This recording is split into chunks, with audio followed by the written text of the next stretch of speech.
Iran ने Israel पर कई हमले किए हैं, लेकिन सबसे तगड़ा हमला ईरान ने 20 बैलिस्टिक मिसाइलों से किया। इजरायली डिफेंस फोर्स के मुताबिक 19 जून को ईरान ने इजरायल के अजोर शहर पर 20 बैलिस्टिक मिसाइल से हमला किया। इसमें से एक मिसाइल के वॉरहेड में क्लस्टर बम थे। ये जमीन से हवा में छूटा और उसमें से 20 छोटे छोटे बम निकले जो लगभग 8 किलोमीटर के दायरे में फैल गए। ये ऐसे बम हैं जो इजरायल में तबाही मचा रहे हैं। इनके बारे में कहा जाता है कि ये तुरंत नहीं फटते, बल्कि सालों बाद भी फट जाते हैं।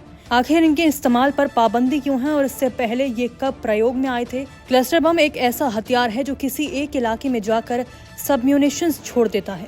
सबम्यूनिशंस यानी छोटे छोटे बम। ये बम एक बार में नहीं फटता, बल्कि हवा में खुल जाता है और कई छोटे विस्फोटक उस इलाके में बड़ी दूर तक फैल जाते हैं और जमीन पर जाकर फटते हैं। ईरान के हमले में इजरायली सेना ने बताया कि मिसाइल का वॉरहेड जमीन से करीब 7 किलोमीटर ऊपर फटा। इसके बाद लगभग 20 सबम्यूनिशंस मध्य इजरायल में 8 किलोमीटर के दायरे में बिखर गए। ये सबम्यूनिशंस ना तो गाइडेड हैं और ना ही स्वचालित। ये बस जमीन पर गिरते हैं और टकराने पर फटने के लिए बनाए गए हैं। आखिर क्लस्टर बम क्या होता है? क्लस्टर बम छोटे छोटे बमों का समूह होता है। क्लस्टर को हवाई जहाज से गिराया जाता है। हवा में बम का कंटेनर खुलता है और ये कई टारगेट्स पर गिरते हैं। ये लंबे वक्त तक फटते रहते हैं। टारगेट के पास पहुंचने पर ये बम अलग अलग हो जाते हैं। ये बम दशकों तक फटते रहते हैं। बिखरे हुए बमों से खेत प्रदूषित होते रहते हैं। इन बमों को ढूंढकर खत्म करने में काफी धन खर्च होता है। क्लस्टर बम ऐसे विस्फोटक हथियार होते हैं जिन्हें खास तौर पर इंसानों, टैंकों, इमारतों और जंगलों को बड़े पैमाने पर नुकसान पहुंचाने के लिए बनाया गया है। इन बमों की विनाशक क्षमता को देखते हुए अंतर्राष्ट्रीय समुदाय ने इसके इस्तेमाल पर सख्त कदम उठाए हैं। ह्यूमन राइट्स वॉच के अनुसार क्लस्टर म्यूनिशंस कन्वेंशन एक महत्वपूर्ण अंतर्राष्ट्रीय संधि है, जिसे 30 मई 2008 को डबलिन, आयरलैंड में अपनाया गया और ये 1 अगस्त 2010 से प्रभाव में आई। आपको बता दें कि संधि के कुछ प्रमुख उद्देश्य हैं: क्लस्टर बमों के इस्तेमाल, उत्पादन, भंडारण और ट्रांसफर पर पूर्ण प्रतिबंध लगाना, जिन इलाकों में ये बम गिराए गए हैं वहां बचे हुए बिना फटे विस्फोटकों को हटाना और बम से प्रभावित लोगों और समुदायों को सहायता प्रदान करना। इस संधि को अपनाने वाले देश ये स्वीकार करते हैं कि क्लस्टर बम न सिर्फ युद्ध के दौरान बल्कि युद्ध के लंबे समय बाद भी आम नागरिकों के लिए जानलेवा खतरा बने रहते हैं। चलिए आपको बताते हैं कि इसका इस्तेमाल कब हुआ था। द्वितीय विश्व युद्ध 1939 से 1945।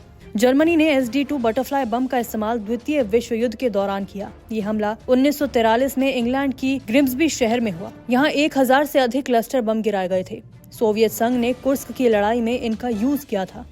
इस जंग में क्लस्टर बमों की भूमिका निर्णायक साबित हुई। संयुक्त राज्य अमेरिका ने M41 क्लस्टर बमों का इस्तेमाल किया, जो खास तौर पर हवाई हमलों में प्रयोग होते हैं। शीत युद्ध 1960 से 1970। वियतनाम युद्ध के दौरान अमेरिका ने क्लस्टर बम का इस्तेमाल किया। लाओस, कंबोडिया और वियतनाम पर क्लस्टर बम गिराए गए। लाओस में 80 मिलियन उपगोला बारूद छोड़े गए, जिनमें से कई अब भी फटे नहीं हैं और खतरा बने हुए हैं। 1980 और 1990 के दशक में इनका इस्तेमाल हुआ। 1982 फॉकलैंड युद्ध। ब्रिटिश सेना ने अर्जेंटीना की पैदल सेना पर क्लस्टर बमों का इस्तेमाल किया।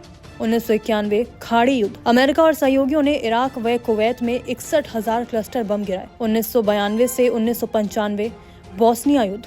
युगोस्लाव बलों और गैर राज्य समूहों ने क्लस्टर बमों का इस्तेमाल किया। 1994 से 1996 चेचन्या। रूसी सेना ने चेचन स्वतंत्रता सेनानियों के खिलाफ क्लस्टर बमों का इस्तेमाल किया। 1999 युगोस्लाविया। नाटो ने 1765 क्लस्टर बम गिराए। नमस्कार, मैं हूं मानक गुप्ता।